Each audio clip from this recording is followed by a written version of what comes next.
네, 조금 전에 저희가 박종현 연구위원과 함께 기준금리 인하가 국내 자본시장과 그리고 경기에 미칠 수 있는 영향에 대해서 간단하게 짚어봤습니다.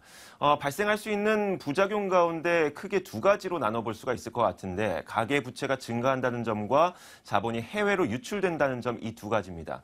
자, 그런데 그 박종현 연구위원의 이야기처럼 해외 자본 유출에 대한 가능성은 그렇게 크게 보고 있는 것 같지는 않습니다. 하지만 가계부채가 늘어날 수 있다는 데에는 좀 걱정이 된다는 말씀이 있었고요. 자, 저희가 가계부채에 대해서는 권순우 기자와 직접 이야기를 나눠보겠습니다. 어서 오세요. 예, 안녕하세요. 네. 자, 오늘 아침에 금리 인하 보셨죠? 예. 네, 어떠셨습니까? 네. 놀랐죠? 뭐 준비했던 대본하고 좀 달라서. 그렇죠. 네. 자, 우선 금리 인하를 보시고선 예. 어땠는지 좀 한마디 그러니까 원래 네. 한국은행이 금리를 인하할 거라는 건 약간 뭐 이렇게 정해진 수순이었다고 볼 수 있는데 오히려 금리 인하가 좀 늦었다는 평가들이 많이 있었습니다. 그 전 세계적으로 금리 인하 추세들이 다들 이어지고 있는 상황에서 우리나라만 좀 뒤처지는 거 아니냐 그런 비판들도 많이 나왔고 또 물가나 수출 그리고 모든 경제 지표들이 금리 인하를 좀 기다리고 있는 상황이었습니다. 근데 다만 원래 그 한국은행이 기준금리를 움직일 때는 이전에 좀 이렇게 시그널을 좀 주거든요. 뭐 이것저것 뭐 네. 걱정이 된다든지 그런데 이번에 지난달에 좀 이렇게 좀 시그널이 좀 약해서 그 좀 떠밀리듯이 금리 인하를 하는 게 아니라 이번 달에는 좀 금리 인하 시그널을 주고 다음 달에 낮추지 않겠느냐라는 기대치가 있긴 했는데 뭐 시장 금리나 이런 부분들은 이미 다 반영이 돼 있는 상황이었고 금리 인하를 한다고 해서 뭐 특별히 놀랄 일은 아니지만 타이밍상으로 왜 시그널 없이 갔느냐 그 정도가 있는데요. 네. 그 전에 그 최경환 부총리가 이제 경제 디플레 우려를 계속적으로 제기를 한 것도 그렇게 그 부총리께서 이렇게 걱정이 돼서 그러셨다기보다는 좀 금리를 좀 인하해라라는 압력으로 좀 볼 수가 있을 것 같고요. 네.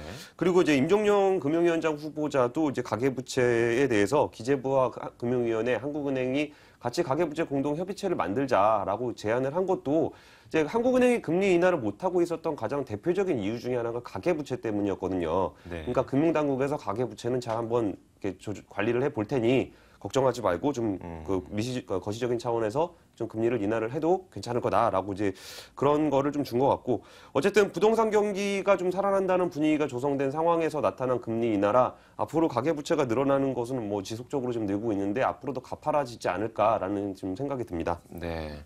가계부채가 이제 1,100조 원에 거의 육박한다고 해요.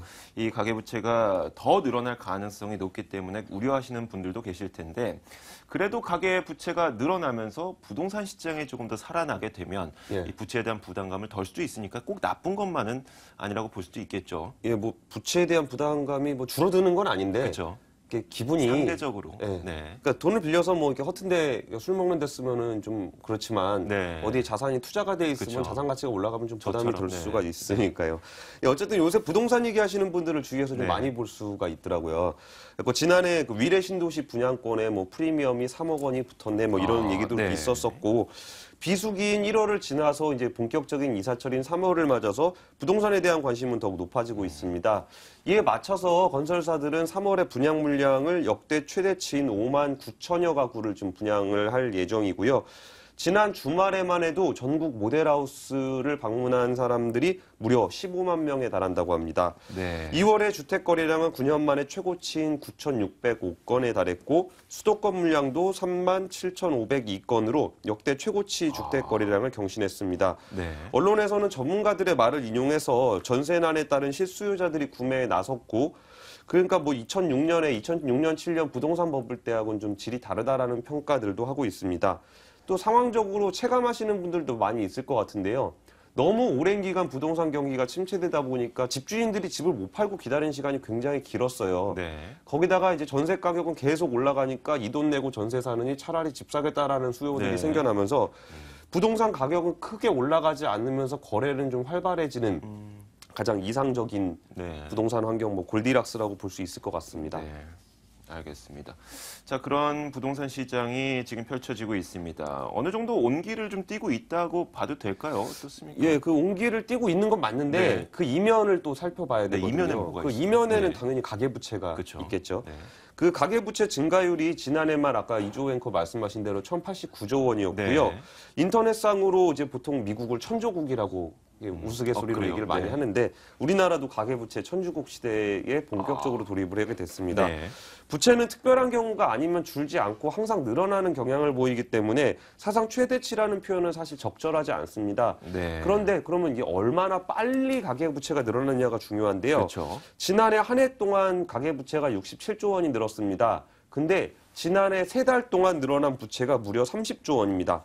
그러니까 3개월 동안 늘어난 부채가 나머지 9개월 동안 늘어난 부채하고 거의 맞먹는 수준이라는 거죠. 네. 이때 무슨 일이 있었는가를 보면은 한국은행이 기준금리를 2번 인하를 했고 네. 금융당국에서 LTV, DTI 규제를 완화를 했어요. 이쯤에서 나왔던 얘기가 바로 그 위례 신도시의 분양권 프리미엄이 3억 원이 붙었다. 예. 이러면서 이제 뭐 대단한 부동산 경기 호황이 올 것 같은 분위기를 연출을 네. 했는데 최근에 들어본 얘기로는 그 3억 원짜리 프리미엄은 네. 지금 한 3천만 원 정도 수준까지 떨어졌다. 정말요? 이런 얘기들이 좀 있더라고요.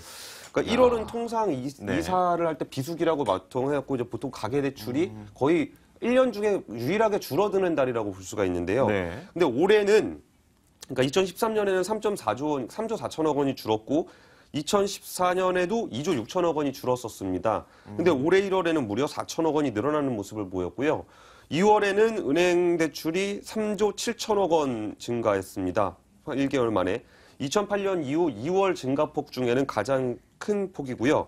가계대출 중에 주택담보대출비의 규모는 4조 2천억 원이 증가를 해서 지난해 2월 증가폭은 그러니까 지난해 1월에 비해서 3월에 증가폭이 4조 7천억 원이었고 지난 2월에 비해서는 뭐 3배에 달하는 수준입니다. 네, 정말 많은 사람들이 주택담보대출을 받아서 예. 뭐 집을 사거나 혹은 뭐 전세를 계약하거나 이러는데 대출을 많이 받았던 것 같습니다. 이렇게 대출을 많이 받았지만 정부 쪽에서는 계속해서 가계대출을 늘어나도 좀 용인할 만하다. 그렇기 예. 때문에 기준금리 인하한 거 아니겠습니까? 얼마 전에 그 정부 쪽에서 발표한 내용을 보면 아직까지는 부채 상황은 관리 가능한 수준이다라고 예. 얘기도 했었고요. 그렇죠. 예, 그런 거의 근거가 일단 그 가계부채의 대부분을 상환 능력이 좋은 소득 수준이 좋은 4에서 5분위들이 한 70% 정도를 가지고 있고 네. 금융 자산이 금융 부채보다 2배 이상 많다. 빚보다 돈이 2배 이상 많다. 네. 거기다가 부동산 담보까지 포함하면은 빚에 비해서 자산이 한 5배는 된다. 그러니까 이제 그 특별히 뭐 문제는 없을 거다라는 건데 저는 이 부분에 대해서는 약간 맹점이 좀 있는 것 같아요. 어떤 게요? 그 네. 돈이 있는 사람이 빚을 내지는 않잖아요. 그렇죠. 그러면 금융을 자산을 보유하고 있는 사람하고 네. 금융 부채를 보유하고 있는 사람하고는 다를 수가 있거든요. 네. 그러니까 모든 사람의 금융 자산과 모든 사람의 금융 부채를 합치면은 금융 자산이 2배가 많을 수 있지만 네. 그 정말 그 부채를 낸 사람이 가지고 있는 금융 자산이 금융자산이? 어느 정도인지를 네. 봐야 되는 거거든요. 그리고 네. 경기가 힘들어지면 직접적으로 타격을 받는 사람은 금융 자산을 많이 갖고 있는 사람이 아니라 금융 부채를 많이 가지고 있는 사람이 네. 되잖아요. 그럼 금융 부채를 갖고 있는 사람이 자산을 갖고 있는 게 아니라면 그렇죠. 이게 이제 그 타격은 결국 부채를 가진 사람이 타격을 받을 수밖에 없는 거기 때문에 네. 그러니까 전체 금융자산, 전체 금융부채로 볼 게 아니라 네. 정말 금융부채를 갖고 있는 사람이 금융자산을 얼마큼 가지고 있는지 그런 거를 좀 비교를 좀 해봐야 될 것 같아요. 네. 그러니까 정말 좀 더 정밀한 좀 분석이 좀 필요해 보이고요. 너무 전체 통계로 하다 보니까 개별적인 상황을 제대로 분석하지 못했다는 거네요. 예. 그리고 정부가 이제 가계부채 목표 비율이라는 거를 네. 만들어서 가지고 있거든요. 네. 이제 금융당국은 지난해에 가계부채 대책을 발표하면서 목표 비율을, 그러니까 그 전까지는 경상성장률의 가계부채 대책을 맞추겠다 그랬었어요. 경상성장률이라는 거는 물가상승률 더하기 경제성장률이거든요. 네. 그러니까 경제가 커지는 거에 맞춰서 부채를 같이 늘려가겠다. 뭐 이렇게 보통 얘기를 하다가 작년에 가처분 소득 대비 가계부채 비율로 바꿨습니다. 네. 그러니까 그 자기가 버는 소득에 비해서 얼마를 버느냐로 바꾼 건데 이 비율을 2013년에는 160%, 그러니까 가계부채보다 버는 돈이 1.6배 정도 많게 하겠다라는 네. 거에서 2017년까지 5%를 낮추겠다라고 5%포인트를 낮추겠다라고 했었습니다. 네. 근데 오히려 2014년 말 1년이 지나고서는 가처분 소득 대비 가계부채 비율이 오히려 163%로 늘어난 겁니다. 그러니까 오히려 소득은 안 늘고 빚만 늘어나는 뭐 정책 방향을 역행하는 모습을 좀 보였습니다. 네. 여기에 대해서 금융위 고위 관계자는 부채는 제도 개선을 하면 빨리빨리 늘어나는 경향을 보이지만 소득은 대책을 내놨을 때 조금 시간이 걸리는 경향을 보인다. 그래가지고 이게 좀 시차가 있을 거다라고 얘기를 하면서 이 말이 참 맹점인데 네. 범정부 차원에서 추진될 사안이라는 말을 했어요. 이게 무슨 그 얘기는 네. 뭔 얘기냐면은 가처분 소득은 소득을 늘리는 부처에서 해야 되는 거 아니냐. 네. 부채 비율은 우리가 조절을 할 수 있지만 네. 소득 비율은 뭐 기지획재정부라든지 네. 소득을 늘려주는 부처가 해야 된다. 그러니까 가계부채 비율에 대해서 약간 떠넘기기가 있는 거예요. 네. 우리야 이제 가계부채가 늘어난 거는 뭐 이렇게 해서 늘어나는 건데 네. 가계부채가 늘어난 것만큼 소득을 늘리는 정책은 기획재정부에서 해야 된다라는 네. 의미로도 해석해 볼 수 있습니다. 본인은 소득 늘리는 데는 좀 책임을 지지 않겠다. 방법이 별로 없다. 없다. 네, 알겠습니다. 자, 이런 가운데서도 뭐 최경환 경제부총리도 한마디를 했죠. 최저임금이 늘어나야 된다. 그리고 임금 체계가 임금이 조금 더 상승해야 된다.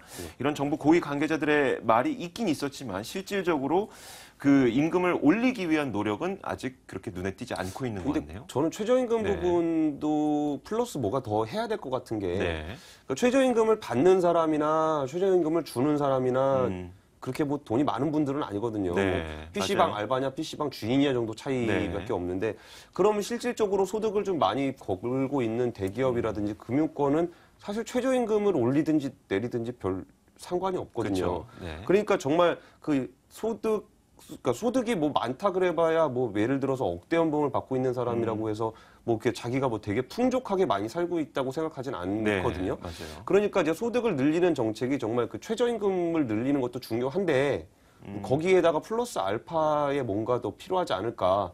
뭐 기업들 배당 늘리라 그러니까 네. 대주주들이 받아갈 수 있는 배당은 잘 늘리더니 임금을 늘리라 그러니까 삼성전자가 바로 동결 그렇죠. 뭐 시그널을 보낸 적이 있었죠. 거기에 대해서도 얘기 많더라고요. 적자를 낸 것도 아니고 한 해 20조 원 넘는 수익을 내놓고 동결은 웬 말이냐.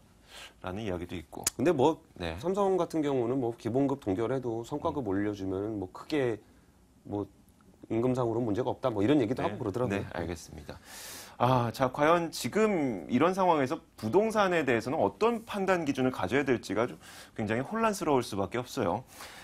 금리가 낮기 때문에 좀 마음 편하게 부동산 대출을 받아도 될까라는 생각도 들고, 뭐, 조만간 미국의 기준금리가 인상이 된다는데, 그렇다면 우리나라도 기준금리 인상 그 대열에 동참을 하게 될 것이고, 갑자기 너무 많은 대출을 받아놨다가 나중에 이자 부담만 어마어마하게 커지는 거 아닌가라는 걱정도 되고, 예. 좀 어떤 판단 기준을 세우는 게 좋을까요? 저는 요새 부동산 시장이 네. 기대가 된다는 것보다 약간 불안감이 있는 게 아닌가라는 생각이 좀 들어요. 그래요? 그리고 억지로 좀 떠밀린 측면도 네. 좀 있는 것 같고 전세 살다가 전세 받고 그쵸. 오르니까. 네. 그리고 불안감이라는 거는 지금 만약에 못 사서 오르면 자기는 나중에 영원히 집 못 사는 거 아닌가라는 불안감들도 좀 있는 것 같아요. 네. 그리고 돈이 좀 있으신 분들은 예금에다가 맡겨놓으면 금리 2% 1.9 막 이렇게 주거든요. 지금 이제 기준금리 떨어졌으니까 더 낮아졌을 거예요. 그러면 네. 예금으로 막 수억 원씩 들고 계신 분들이 정말 투자 수익률이 안 나오기 때문에 다시 한번 부동산을 노려볼까라는 네. 생각들을 갖고 계신 게 아닌가 싶어요. 근데 어쨌든 워낙 저금리 상황이기 때문에 금리 인하의 체감도가 굉장히 높습니다. 네. 아까 좀 전에 그 전화 연결하셨던 연구원님도 그 말씀을 주셨었는데 예를 들어서 금리가 5%일 때 0.25%를 낮추면 네. 금리가 이제 전체에서 5%가 낮아지는 효과가 나타나요. 네. 근데 2%에서 1.75%를 낮추면 금리 인상의 비율은 12%가 내려가는 셈입니다. 그래서 이제 좀 더 거액의 대출을 받기에 부담이 별로 없어요. 예를 들어서 네. 금리가 5%대면은 1억 원을 뭐 예를 들어서 2억 원을 대출 받는다. 네. 그러면은 연에 이자 부담을 1,000만 원을 내야 되잖아요. 네. 그럼 그렇게 2억 원까지 대출을 내시는 분 자체가 별로 없어요. 네. 근데 이제 금리가 2%까지 내려오면은 400만 원 정도 수준이면 낼 수 있겠다 싶어서 대출을 거액으로 받으실 수 있는 여지가 좀 생기는 겁니다. 네. 어쨌든 그 제가 우려하는 부분은 대출 가계부채가 늘어나는 거는 당장 영향을 미치진 않아요. 이게 네. 보통 금융회사 입장에서도 대출을 받을 당시에 대출을 받을 때는 부동산 값이 오를 거라는 확신도 있고 그쵸. 지금 갚을 돈도 좀 있고 네. 부동산 가격도 유지가 되니까 담보 비율도 여력이 있거든요. 네. 근데 예를 들어서 올해 3월에 분양을 받는다 하면 보통 이제 3년 있다가 입주를 하잖아요. 그렇죠. 그럼 3년 동안 자기가 이자를 내가면서 버텨야 되는 거예요. 네. 그 시간을.